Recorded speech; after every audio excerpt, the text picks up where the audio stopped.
ആസിഫ് അലിയുടെ ഇപ്പോഴത്തെ സെലക്ഷൻസ് എന്ന് പറയുന്നത് ഭയങ്കര രസമാണ്. പുതിയ ആൾക്കാർക്കൊക്കെ ആത്മവിശ്വാസം നൽകുന്ന ഒരാളായിട്ട്, ഒരു സ്റ്റാറായിട്ട് ആസിഫ് അലി മാറിയിട്ടുണ്ട്. ആസിഫ് അലി രണ്ടാമത് വാച്ച് ചെയ്യുമ്പോൾ ഒരു പ്രശ്നമുള്ള ഒരു ഏരിയ ആയിട്ട് എനിക്ക് തോന്നുന്ന ഒരു ഏരിയയാണ്. പ്രശ്നം എന്ന് വെച്ചാൽ അങ്ങനെയല്ല, രണ്ടാമത് അത് നിങ്ങൾക്ക് ട്രിക്കി ആയിട്ട് കളിക്കേണ്ട ഒരു സ്പേസ് ആണ്. കർണാടകത്തിലെ ആ ഹോസ്പിറ്റലിൽ പോയിട്ട് നോക്കുന്ന സമയത്ത് ഇയാൾക്കൊരു റിയാക്ഷൻ ഉണ്ട്. ആ റിയാക്ഷൻ നമ്മൾ ഉള്ളുകൊണ്ട് അയാളുടെ കൂടെ നിൽക്കുന്നുണ്ട്. പക്ഷെ ഇത് രണ്ടാമത് വരുമ്പോൾ കഥയിൽ നിങ്ങൾക്ക് രണ്ടാമത് കാണിക്കേണ്ടി വരുമ്പോൾ ആ റിയാക്ഷൻ ശരിക്കും ട്രിക്കിയാണ്.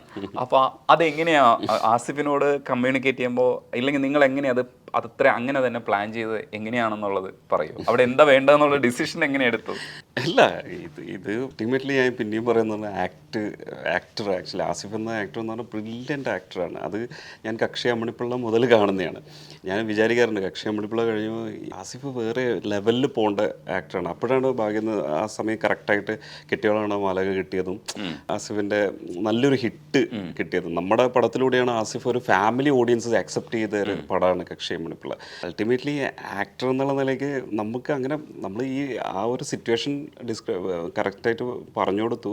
പിന്നെ ആസിഫ് ആ ട്രോമ ഭയങ്കരമായിട്ട് ഉൾക്കൊണ്ട് ചെയ്തൊരു സീനാണ്. അത് ലാസ്റ്റ് ടൈം പറയുകയും ചെയ്തു. അത് ഭയങ്കര ഡിസ്റ്റർബ്ഡ് ആയിരുന്നു മൂപ്പര്. ആ ഡിസ്റ്റർബ് എന്താ പറഞ്ഞാൽ നമുക്ക് മനസ്സിലാവും, നമുക്ക് ആരെ റിലേറ്റ് ചെയ്തിട്ട് ഒരു സംഭവം ചെയ്യാന്ന് പറഞ്ഞാൽ അത് ഉള്ളിൽ കയറ്റണം. മീൻസ് അത് ഫുള്ളായിട്ട് ഉള്ളിൽ എടുത്തിട്ടാണ് മൂപ്പര് ചെയ്തത്.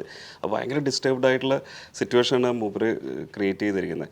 അപ്പോൾ അൾട്ടിമേറ്റ്ലി ആക്ടറിൻ്റെ ടാലൻ്റ് തന്നെയാണ് അവിടെ കണ്ടത്. നമ്മൾ കുറച്ച് കാര്യങ്ങൾ പറഞ്ഞു കൊടുത്തിട്ടേ ഉള്ളൂ. പക്ഷെ അത് ബ്യൂട്ടിഫുള്ളായിട്ട് ചെയ്തു എന്നല്ലേ. എന്ന് പറഞ്ഞാൽ അത് ഒറ്റ ഷോട്ടാണത്. അതിൽ തന്നെ പെർഫെക്റ്റ്ലി അതിൻ്റെ ഓരോ ടൈമിങ് നോക്കിയിട്ടുണ്ട്, ഇമോഷൻ്റെ ടൈമിങ് നോക്കിയിട്ടുണ്ടെങ്കിൽ മനസ്സിലാവും. എന്ന് പറഞ്ഞാൽ പെർഫെക്റ്റ് ടൈമിംഗ് ആയിരുന്നു അത് നോക്കുന്നതും. അതിൻ്റെ പിന്നെ ബാക്കിയുള്ള കാര്യങ്ങളൊന്നും ഞാൻ ഇപ്പോൾ പറയുന്നില്ല. അതെല്ലാം ഒരു കാര്യം ഞാൻ ചോദിക്കാം, സസ്പെൻസ് പോവെങ്കിൽ നിങ്ങൾ ഉത്തരം പറയണ്ട. എന്താണ് അബ്സ്ട്രാക്റ്റ് ആയിട്ട് ചോദിച്ചാൽ കാര്യം പറഞ്ഞത് എനിക്ക് മനസ്സിലാവും, ഞാൻ മറുപടി പറയാം. ശരിക്കും ആ തോക്കില്ലേ, അത് ഡ്യൂപ്ലിക്കേറ്റ് തോക്കായിരുന്നാ? പ്രഷർ ഇന്റർപ്രിട്ടേഷൻ ഇട്ടേക്കാണ്. അപ്പോഴേ ഇതിൽ വളർച്ച ഉണ്ടാവുള്ളൂ. നമ്മൾ പറഞ്ഞു കഴിഞ്ഞാൽ അത് അവിടെ ഓക്കെ ഉത്തരം കിട്ടി തീർന്നു. ഇപ്പൊ പോലും ചേട്ടൻ ഇപ്പൊ പടം കണ്ടിട്ട് ഇപ്പൊ ഒരു ചോദ്യം ചോദിക്കാൻ പോലും തോന്നിയില്ലേ? അതെ അതെ, അതിന് കാരണം നമ്മളൊരു ഉത്തരം തരാത്ത ഒരുപാട് ചോദ്യങ്ങൾ ചോദിക്കാതെ ഞാൻ പറഞ്ഞ. ഞാൻ ഒരു കാര്യം കൂടെ ചോദിക്കാം, കടന്നു പോകണമെങ്കിൽ ക്ഷമിക്കുക, സ്പോയിലർ ആവില്ല എന്നാണ് ഞാൻ കരുതുന്നത്. പൊതിഞ്ഞു ചോദിച്ചാൽ മതി, എനിക്ക് മനസ്സിലാവും. ഈ ആനയുടെ പുറകില് വെടിവെച്ചത് അത് അവിടെ നടക്കുന്ന ഒരു രാഷ്ട്രീയ സംഭവമായിട്ട് ചെറിയ ബന്ധമുണ്ട് എന്ന് വേണമെങ്കിൽ സങ്കല്പിച്ചൂടെ? അതായത് അതിന്റെ പൊളിറ്റിക്കൽ സാധനം പറയുന്നുണ്ടല്ലോ അവിടെ, അങ്ങനെ ഒരു സംഭവം അതിനകത്ത് പരാമർശിച്ചു പോകുന്നുണ്ട്, ഒരു മെയിൻ സംഭവമാണ്. ആ സംഭവമായിട്ട് ബന്ധപ്പെട്ട ഒരു സംഗതി ആയിരിക്കാം അല്ലേ? അങ്ങനെ ആവാം, അങ്ങനെയും ആവാം. നിങ്ങളൊക്കെ വിട്ടു. അല്ല, ആ സീക്വൻസിലൂടെ നമ്മൾ കമ്മ്യൂണിക്കേറ്റ് ചെയ്യാൻ ശ്രമിച്ച വേറൊരു ലെയർ എന്താ വെച്ചാലേ, ആ സിറ്റുവേഷനോട് അതിലത്തെ ക്യാരക്ടേഴ്സ് റിയാക്ട് ചെയ്യുന്നത് ഇത് സർവ്വസാധാരണം എന്നുള്ള രീതിയിലാണ്. ആ സിറ്റുവേഷൻ അവിടെ വന്നിരിക്കുന്ന ഒഫീഷ്യൽസ് ആയാലും നാട്ടുകാരായാലും ഇവൻ ഈ ആസിക്ക ചെയ്യുന്ന ക്യാരക്ടർ അവരുടെ ഓഫീസിൽ നിന്നുള്ള ആൾക്കാരായാലും പടം പിന്നെ അടങ്ങിയോ പിന്നെയും തുടങ്ങിയോ പരിപാടി എന്നുള്ള അത്ര ലാഘവത്തോടെയാണ് അവരൊക്കെ കാണുന്നത്. സോ അതിലൂടെ ഇൻഡിക്കേറ്റ് ചെയ്യാൻ ശ്രമിച്ചത് ആ നാട്ടിൽ ഇത് അങ്ങനെ വലിയ out of the box strange surreal incident അല്ല എന്ന് പറയുന്ന ഒരു കമ്മ്യൂണിക്കേഷനാണ് അവിടെ നടത്താൻ നമ്മൾ ശ്രമിച്ചിട്ടുള്ളത്. ആ സമയത്ത് ഒരു രസം ഉണ്ടായത്, ജഗദീഷ് ചേട്ടന്റെ ചില സാധനങ്ങളുണ്ടല്ലോ, പുള്ളി റെസിസ്റ്റ് ചെയ്യാൻ ശ്രമിക്കുന്നതൊക്കെ പുള്ളിയുടെ ഒരു ഇപ്പോഴത്തെ ഒരു അഭിനയത്തിന്റെ ഗ്രാഫ് കയറി വരുന്ന ഒരു സംഭവം കാണുമ്പോൾ നമുക്ക് ഭയങ്കര സുഖമാണ്. ആ ക്യാരക്ടറും നന്നായിട്ട് വന്നിട്ടുണ്ട്. അതിലെ നടപ്പുകളും ഈ പറയുന്നതില്ലേ, അതിനെ റെസിസ്റ്റ് ചെയ്തിട്ട് അയാൾ നടന്നു പോകുമ്പോൾ പുലമ്പും പോലെ ചില സാധനങ്ങളൊക്കെ പറയില്ലേ, അത് റിയൽ ക്യാരക്ടർ എന്താണെന്ന് നമുക്ക് മനസ്സിലാക്കാൻ പറ്റിയെന്നുള്ള ആ സീനും ഉണ്ട്. അതും ഭയങ്കര രസമായിട്ട് വന്നിട്ടില്ലേ? എങ്ങനെയാ അത് നിങ്ങൾ അടുത്ത് നിന്ന് അനുഭവിക്കുമ്പോൾ എങ്ങനെയായിരുന്നു എന്ന് പറയും ജഗദീഷ് ചേട്ടൻ്റെ? ഞാൻ അകലെ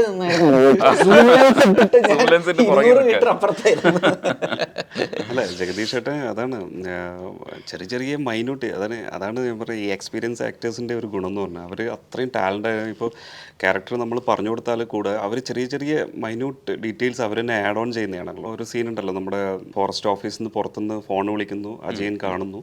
അപ്പോൾ ഈ സീൻ തന്നെ എടുത്തിട്ടുണ്ടെങ്കിൽ ജഗദീഷ് ചേട്ടന് ഒരു നിൽപ്പുണ്ട് അവിടെ, ഒരു മുണ്ട് മേലെ ഇങ്ങനെ കുത്തിയിട്ട് അതൊരു വളഞ്ഞിട്ട് അയാളുടെ ഒരു ക്യാരക്ടർ അങ്ങനെയാണ്. അപ്പോൾ അതുപോലെ നമ്മൾ പറഞ്ഞിട്ട് കൂടുതൽ പറഞ്ഞിട്ടില്ല, ബാക്കിയുള്ള കാര്യങ്ങളെല്ലാം പറഞ്ഞു. പക്ഷേ ജഗദീഷ് ചേട്ടൻ ആഡ് ചെയ്തതാണ് എന്ന് പറഞ്ഞാൽ അങ്ങനത്തെ ആ ഏരിയയിൽ അല്ലെങ്കിൽ അങ്ങനത്തെ ടെറൈനിലുള്ള ആൾക്കാർ നിൽക്കുന്ന ഒരു നിൽപ്പും ആ മുണ്ടും പിടിച്ചിട്ടുള്ള ആ സംഭവം എല്ലാം എന്ന് പറഞ്ഞാൽ മൂപ്പര ഒരു കോൺട്രിബ്യൂഷനാണ്. അതേപോലെ ഈ ഡയലോഗ്സ് എല്ലാം എന്ന് പറഞ്ഞാൽ നമ്മൾ ആ സമയത്ത് മെയിനായിട്ട് സ്ക്രിപ്റ്റിലുണ്ടായിരുന്നു, പിന്നെ അവിടുന്ന് ആഡ് ഓൺ ചെയ്ത സാധനങ്ങളാണ് ലാസ്റ്റ് പൊലമ്പിയിട്ട് പറഞ്ഞിട്ട് പോകുന്നത്. അപ്പോൾ അതെല്ലാം നാച്ചുറലായിട്ട് അവിടെ വന്നു.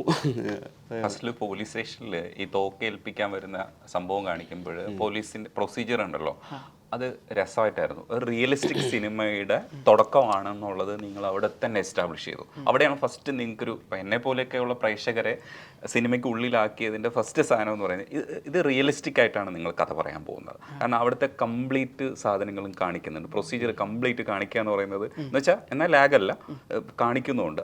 അവിടെയൊക്കെ എടുത്തൊരു ശ്രമം ഉണ്ടല്ലോ, അങ്ങനെ തന്നെ വേണമെന്ന് നിങ്ങൾ നിശ്ചയിച്ചിരുന്നു. അതിന് ദിഞ്ചിത്തേട്ടൻ്റെ ഒരു ഫ്രണ്ട് പോലീസിലുള്ള വ്രജേട്ടൻ അല്ലേ, വ്രജേട്ടൻ എന്ന് പറയുന്ന ഒരു കക്ഷിയെ കണക്ട് ചെയ്ത് തന്നിരുന്നു. അപ്പം ഞാൻ പുള്ളിയുടെ അടുത്ത് വിളിച്ചിട്ട്, ചേട്ടാ ഇങ്ങനൊരു സിറ്റുവേഷനിൽ നിങ്ങൾ എന്തായിരിക്കും പറയാ, അവരെന്തായിരിക്കും പറയാ, ഓക്കെ ഇതിനിടയിൽ നിങ്ങൾ എന്താണ് കുശലം പോലെ എന്തെങ്കിലും വെറുതെ പറയാറുണ്ടോ, അപ്പോൾ അവരെങ്ങനെയായിരിക്കും റെസ്പോണ്ട് ചെയ്യുക. അങ്ങനെ നമുക്കിത് ഒരിക്കലും ഭയങ്കര ഫോമലായിട്ട് തോന്നിപ്പിക്കാൻ വേണ്ടത് ഒരു സർവ്വസാധാരണമായൊരു ലാഘവത്തോടെ ചെയ്യുന്നൊരു പരിപാടിയായിട്ട് തന്നെ തോന്നണം എന്നുള്ള രീതിയിലുള്ളതുകൊണ്ട് നമുക്കിത് പരിചയമില്ലല്ലോ. ഇങ്ങനൊരു സ്കീമുണ്ട്, ഇങ്ങനെ ഇലക്ഷൻ വരുമ്പോൾ ഇങ്ങനെ ഡെപ്പോസിറ്റ് ചെയ്യണം എന്നുള്ളത് അറിയാതല്ലാതെ ഹൗ ദിസ് ഇൻട്രാക്ഷൻ ഗോസ് എന്നുള്ളത് നമുക്കറിയില്ല. അപ്പോൾ അത് പ്രജാറ്റിൻ്റെ അടുത്തും ചോദിച്ചു. അതിനുശേഷം ഞാൻ വേറൊരു ബിജു റെജിൽ പരിചയപ്പെടുത്തിയ ഒരു SI പുള്ളി ഉണ്ടായിരുന്നു, പുള്ളിയുടെ അടുത്തും സംസാരിച്ചു.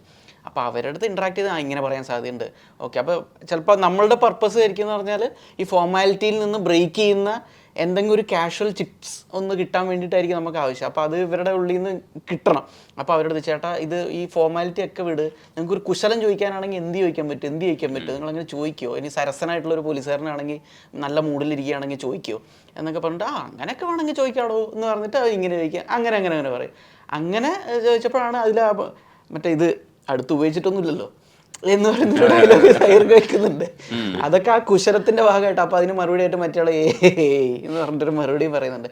അതൊക്കെ ഈ പറഞ്ഞ ഒരു ഡീഗ്ലാമറൈസിങ്ങിന് വേണ്ടിയിട്ടാണ്, ഭയങ്കര സൊഫിസ്റ്റിക്കേഷനിലൂടെ ആ പ്രൊസീജിയർ പോകാണ്ട് പച്ചയ്ക്ക് നടക്കുന്ന ഗ്രൗണ്ടിൽ നടക്കുന്ന ഒരു കാര്യം പിടിച്ച് തറയിലേക്ക് ഇരുത്താൻ വേണ്ടിയിട്ട് ചെയ്ത പരിപാടികളാണ്. പിന്നെ അതിൻ്റെ വിഷ്വൽ ഡീറ്റെയിലിങ്ങിൻ്റെ ക്രെഡിറ്റ് കുറേയൊക്കെ അതിൻ്റെ ഡീറ്റെയിലിംഗ് എടുത്ത് നമ്മുടെ അഫ്നാസ് എന്ന് പറഞ്ഞ നമ്മുടെ ഒരു അസിസ്റ്റന്റ് ഡയറക്ടർ ഉണ്ട്.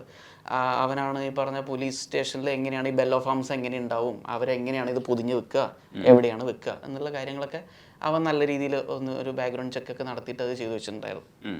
അല്ലേ, നമ്മുടെ പടത്തിൽ മുഴുവനുള്ള ഇങ്ങനത്തെ എല്ലാം സീക്വൻസിൽ ഇപ്പോൾ രജിസ്റ്റർ ഓഫീസ് ഇതെല്ലാം നമ്മുടെ സ്ക്രിപ്റ്റിൽ ആദ്യം എഴുതിയതിന് ശേഷം നമ്മൾ അതിനെ റിസർച്ച് ചെയ്ത് എങ്ങനെയുള്ള അതിൻ്റെ കറക്റ്റ് ഫോർമേഷൻ ഉണ്ടല്ലോ, എങ്ങനെയാണ് അതിൻ്റെ പ്രോസസ്സ്, ഇതെല്ലാം എന്ന് പറഞ്ഞാൽ നമ്മളെ അസിസ്റ്റന്റ്മാർ തന്നെ എല്ലാ രീതിയിലും അതിനെ അവിടെ സംസാരിക്കുന്നത്. ഇപ്പോൾ ഇതേ പറഞ്ഞ പോലെ തന്നെ എന്തെല്ലായിരിക്കും, എങ്ങനെയായിരിക്കും സംസാര രീതി, അല്ലെങ്കിൽ അങ്ങനത്തെ പ്രോസസ്സ് എല്ലാ ഓരോ ഏരിയാസിലും ഉണ്ട്. അതെല്ലാം അങ്ങനെ ചെയ്തതാണ്.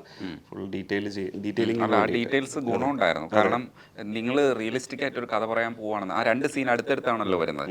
ആ 2ലും അയാൾ ID കാർഡ് ചോദിക്കുന്നു, അത് കഴിഞ്ഞിട്ട് ഡീറ്റെയിൽസ് ചോദിക്കുന്നു, അച്ഛൻ്റെ പേര് ചോദിക്കുന്നു. അപ്പൊ അത്രയൊന്നും കാണിക്കേണ്ട കാര്യമില്ലായിരുന്നു എന്ന് തോന്നും. പക്ഷെ ആ ഡീറ്റെയിലിംഗ് ആണ് നമ്മളെയൊക്കെ ഇവര് അത്യാവശ്യം പഠിച്ചിട്ടാണ് ഈ സാധനത്തിന് പുറപ്പെട്ടിരിക്കുന്നത് എന്നുള്ളൊരു, അത് ഈ പറയുന്ന മൊത്തം കഥയ്ക്കും ഗുണം ചെയ്യും.